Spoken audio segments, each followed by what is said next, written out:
წამიყვანეს მოდულის შენობაში, მაგან მეძებდნენ ჩემები და რო ვერ მიპოვეს სად ვიყავით და რაღაცა და ჩემ მეუღლეს ვკითხარი რომ მაგის ბიძამისთვის დაერეკა რომ ისა რა ქვია მეთქი იქნება რამე მიშველო რა ხდება ვაფშე იმაში არა ვარ გაგებაში არა ვარ და მოდულში რომ მივიყვანე ბიძამში ჩემ წინ გამოატარეს ეგრევე ისეც დაჭერილი იყო და დარჩათ ტყვიები და აბრუნდნენ უკან და ეს იყო გამომძიებელი გელაძე ალექსანდრე და მე მგონი ეხლა გავიგეთ თავი ჩამოუხჩია მაგას ცოდვება მეუწია ეთყობა და მე მიყვანეს იქა შემიყვანეს ოთახში საიდან იცნობ ოქრუაშვილს ვეუნები არ ვიცნობ ადამიან როგორ არ იცნობო მაიგ უნდა დაკავშირებოდათო უნდა მოეცა თქვენთვისო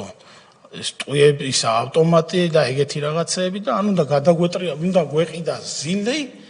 და თუ გაზელი და უნდა მაგითი გადაგვეტრიალებინა სახელმწიფო მეთქი არ ვიცნობ მეთქი და გვატყუებ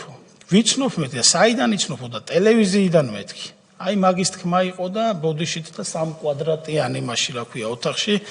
დამიწყეს რტყმა მე ხელები რო დაეღალათ მოდი ახლა წნევა გაუსინჯოთ წნევის გასინჯვას ეძახდნენ დენის შეერთებას ეს დენის შეერთება ისეთი დენი იყო რომ წეგან გოჩამაც მოყვა უკაცრავად ლერიმაც მოყვა შეერთებული ქონდა იმაში შტაბ-წელში და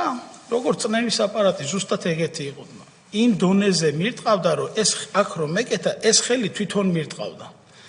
ამ ხელიდან გადავიდნენ მეორე ხელზე მეორე ხელიდან გადავიდნენ ბოდიში და ფეხებზე და დილის 7 საათზე რომ მიმიყვანეს მოდულის შენობაში